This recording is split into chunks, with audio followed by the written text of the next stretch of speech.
नमस्कार दोस्तों, आज हम लोग देखेंगे चुनाव आयुक्त के बारे में। ठीक है, चुनाव आयुक्त का गठन कैसे किया गया, भारत के संविधान में चुनाव आयुक्त की चर्चा किस भाग में है, अनुच्छेद आपको पता होगा। आर्टिकल के बारे में हम लोग जानेंगे। भारत के संविधान में चुनाव आयोग का गठन किस अनुच्छेद के तहत, किस अनुच्छेद में चर्चा है, या चुनाव आयोग का गठन कैसे किया गया था, मतदाता सूची को कैसे शुरुआत की गई थी, मतदाता सूची। तो ये सब के बारे में जानकारी हम लोग जानेंगे दोस्तों। तो आज हम लोग देखेंगे चुनाव आयुक्त के बारे में। ठीक है, तो चुनाव आयुक्त का गठन कैसे किया गया था, चुनाव आयुक्त की किस समिति के सिफारिश के तहत इसका गठन करवाया गया था, और उसकी सदस्य की नियुक्ति कैसे होता है, राष्ट्रपति चुनता है, प्रधानमंत्री। आज हम लोग ये सब देखेंगे। तो हम लोग देखते हैं, चलते हैं चुनाव आयुक्त के बारे में। ठीक है दोस्तों, तो भाग 15, भारत के संविधान के भाग 15 में निर्वाचन आयोग का गठन है, इलेक्शन कमीशन का गठन है।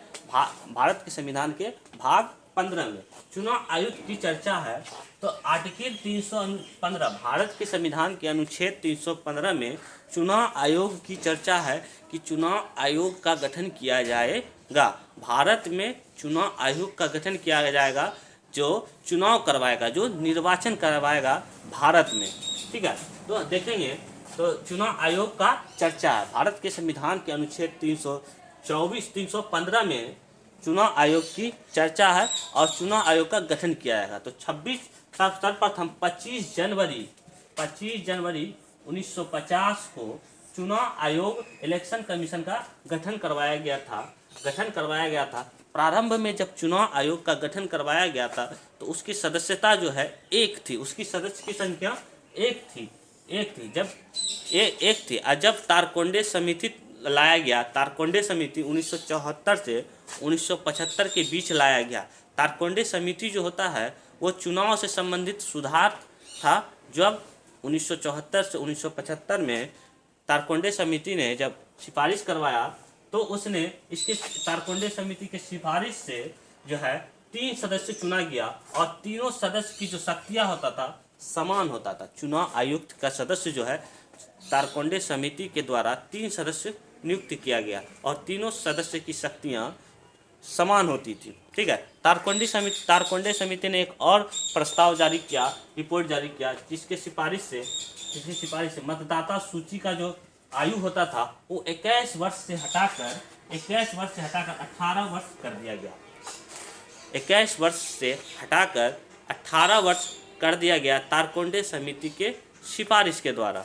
ठीक है, अब देखिए दोस्तों, निर्वाचन आयोग का जो सदस्य होता है वो राष्ट्रपति नियुक्त करता है प्रधानमंत्री के सलाह पर। इसका कार्यकाल 6 वर्ष तक होता है और इसकी जो सदस्य होती है उसकी मैक्सिमम आयु 65 वर्ष तक होना चाहिए। 65 वर्ष के बाद वह रिटायर हो जाता है।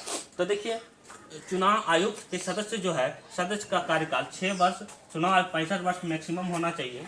ठीक है, इसकी सदस्य को जो हटाने की जो प्रक्रिया होती है वो महाभियोग की प्रक्रिया होती है।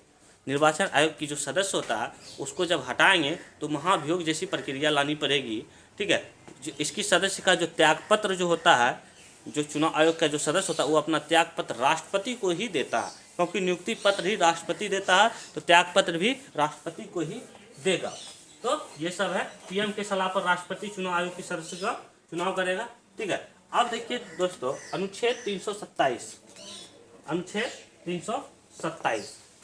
327 में बोलता है निर्वाचन संबंधित कानून, जो निर्वाचन के समय जो कानून लाया जाता है संसद के द्वारा किसके द्वारा लाया जाएगा, निर्वाचन के समय जो भी कानून लाया जाएगा वो संसद के द्वारा लाया जाएगा। भारत के संविधान में 327 में जिक्र है, 328 में वही चीज़ है, न्यायाधिकरण 329। देखिए, कानून का न्यायालय में चुनौती, जो कानून बनाएगा संसद, अगर जो भी निर्वाचन से संबंधित कानून बनाएगा उस पर चुनौती दिया जा सकता है न्यायालय में चुनौती दिया जा सकता है।